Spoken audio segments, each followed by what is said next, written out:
Assalamualaikum and a very good morning to Prof. Rusli and my fellow classmates. We are from Training Department of Clothing Retail Uniqlo Company for Malaysia branch. I am Sharifah Hafiza. Will present about the background of company and will discuss on the first step in creating SHRD proposal. Uniqlo is a Japanese casual wear brand, manufacturer and also a retailer. Uniqlo was wholly owned by subsidiary Fast Retailing Company. Uniqlo also known for being an innovator when it comes to product design. Moving on to the mission and vision of Uniqlo. Uniqlo mission is unblocking the power of clothing. We focus on product supply chain, employees, stores, and also community. Our vision is to become the number one clothes retailer in the world. We believe that we can achieve our vision if we provide the best customer service. Uniqlo value fast retailing, startup mindset, and also customer service. Moving on to the first step in creating a SHRD proposal. Since Uniqlo is a company that customer driven, we decided to focus on training and development interventions.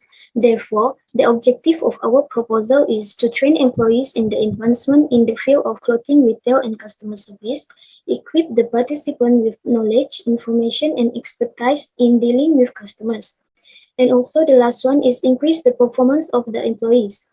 In order to achieve our objectives, we prepare the most related and strategically appropriate modules for the employees.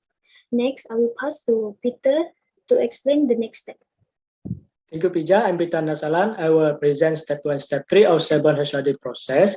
We will start with step 2, assess present condition, and this is related to training and analysis, which consists of 3 analyses. First is organization analysis, where the company emphasizes customer service, where the employees' activities in the store are recorded and will be analyzed to ensure the quality of service that the organization provided is achieved. Apart from that, company also use innovation such as heat tags, UV cut, and air reserve in the fabrics to make the brands become favorable and choices. Next, task analysis, which focus on the employees' knowledge, skill, and abilities, because the company are more concerned to the employees' communication skills. So the staff need to know where on different products that the company offer and in-depth understanding, so they can easy to deal with the customer. They also need to know their task in the organization, so they know how to handle the cloth, how they arrange the garments on the rack, as well as the correct posture and correct way to pass the credit card. So this team has strategies to promote the product as well as to attract the customer. Next is individual analysis, where skill set of employees will be conducted. So new employees hiring will be provided staff training to enhance their skill, so they can manage their tasks effectively at the workplace. Step 3, regarding scan the external environment, we found the 3 external environment. First is political environment. We know some countries may restrict and allow regulation, and this may give impact to the Uniqlo to survive in that particular country. This is because they need to pay high level of taxation as well as higher interest rate. Social and technology. Uniqlo needs to adapt social preferences that related to the goods and service. They use new technologies such as aerism, LifeWear, and UV cut, such as I mentioned in TNA, because they are more concerned to the natural environment and eliminating the waste in their operation by managing use of chemical substances. Last but not least is fast-changing fashion trends. This also because Uniqlo need to adapt new trends to meet customer preferences and expectation. The reason is the switching of the brands in the global as the company need to compete with other firms in the fast fashion retailers. That's all from me. Thank you. I will pass to the next presenter, please. Thank you, Peter. Assalamualaikum and a very good morning. My name is Nurhanin binti Yusuf. So I will continue for the next part, which is SWOT analysis. For the SWOT analysis, this is for evaluate the 4 phases of our market, which is strength, weakness, opportunities, and threats. So before we create a new strategy, manager or management officer need to analyze strengths, weakness, opportunities, threats that they have. Uniqlo, as one of the popular brands, need to arrange the strategy and focus on their weakness to make sure that customer will not see the weakness that they have. So I share 3 points every part for the SWOT analysis, which is for the strength, Uniqlo have a strong branding, a good innovation, and a good organization culture. For the weakness, Uniqlo have cloth that's weather sensitive apparels, limited brand presence, and lack of strong brand loyalty. For the opportunities is fashion trends, new segment, and e-commerce. E-commerce likes a digital marketing that Uniqlo use for spread the new info about the fashions that have been published in the outlets. So for the threat is supplier, increasing competition and exchange rates. I think that's all for me for the SWOT analysis. I will pass for the next part with to my. Thank you, Nurul Hanim. I am Jennifer, and I will be presenting on the step 5, which is choose a long-term and organizational strategy for the HRD. One of the existing strategy in Uniqlo is the brand communication strategy. This strategy works by promoting their brand through the special in-store atmosphere, designer partnership, celebrity brand ambassador, known as Uniqlo brand ambassador, and the brand promotion. However, there are few trainings that Uniqlo implement in their company. One of the training is the basic skills training. The basic skills training works by provide workers with technical skills, abilities, and knowledge required to meet the specific requirement. So the purpose of this basic skills training is to understand and execute Uniqlo's basic policy, to learn the business leader mindset, and to learn the basic skill as a sales associate. The training is delivered by the upper management for a recent graduate or a new hire through job shadowing. The second training is on-the-job training as the assistant store manager. As we all know, the duties as the assistant store manager is involve training employee, maintaining inventory, ensuring a good atmosphere, and handling customers. A good assistant store manager must have a good leadership and an excellent decision-making skills, as they will help to solve the problems that consumers have to ensure the loyalty of their customer. So the purpose of this training for assistant store manager is to learn the required skills and knowledge as an assistant store manager and to learn the leadership skills. The next training is on-the-job training for store manager. Their task responsibility is slightly the same. However, the duties of store manager is include inspiring sales team, designing a business plan, producing a marketing materials, and educating a new employee. The ideal candidate is expected to increase customer loyalty and still meet the monthly revenue target. So the purpose of this training is to learn the necessary skills and expertise as a store manager and to learn the company business flow. In a conclusion, Uniqlo emphasizes on collaboration is reflected in its flat organizational structure with workers empowered to make suggestions. This is because they are strongly encourage their workers to involve in the decision-making skills to solve the problem in a timely manner.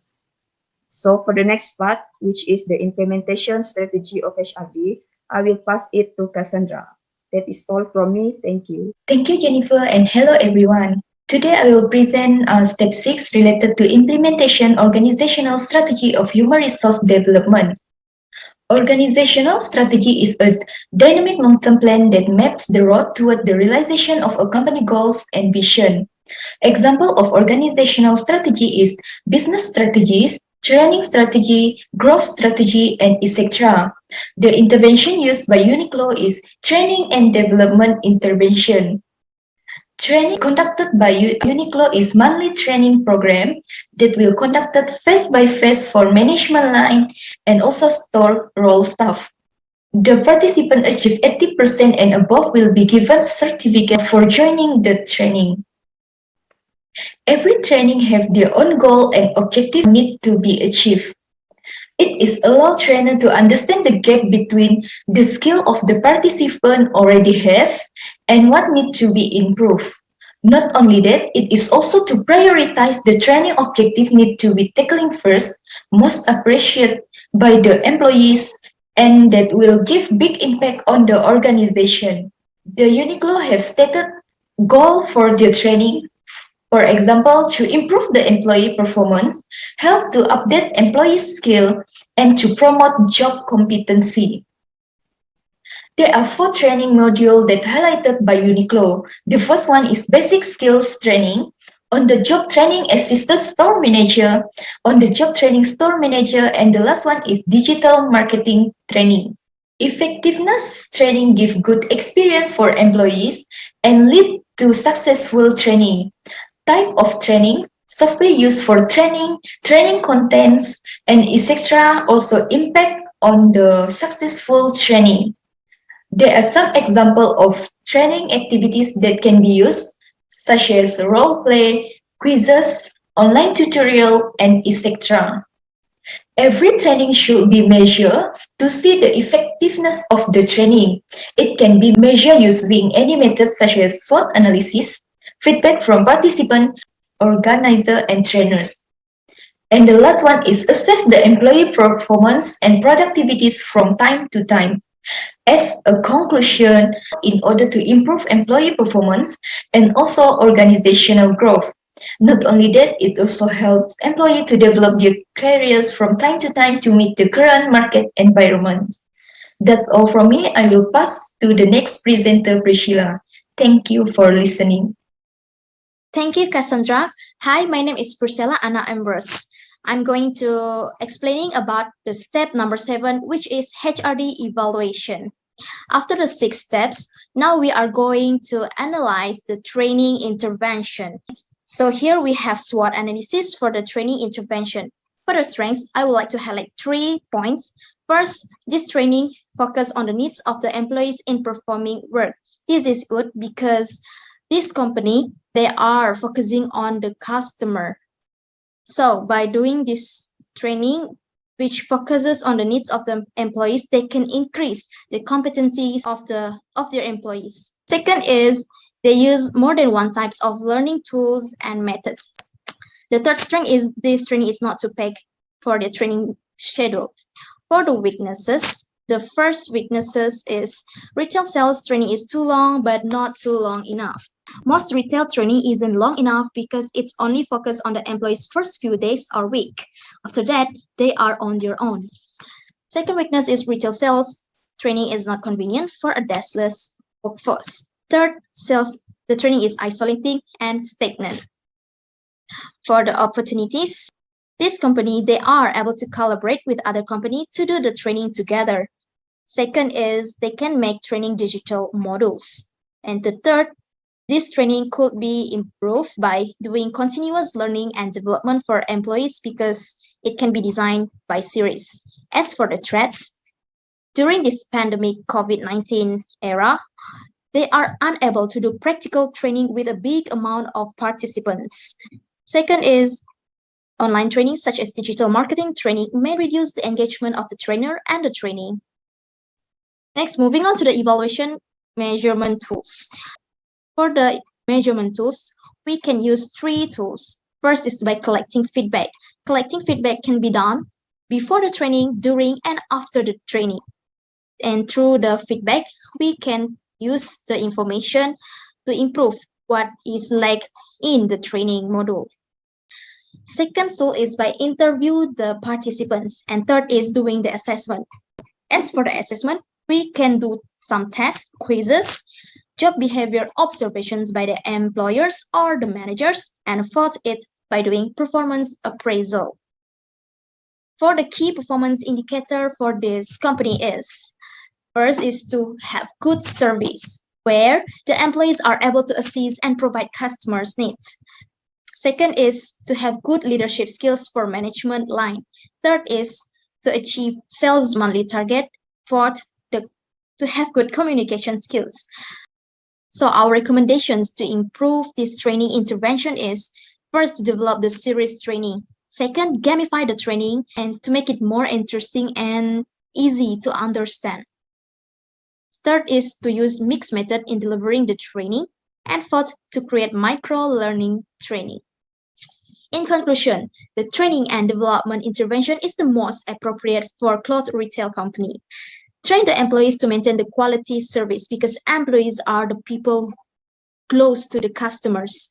When we have excellent service, we can attract and retain the customers. When we can retain the customers, the sales will increase, which lead to successful business. Thank you. That's all from us.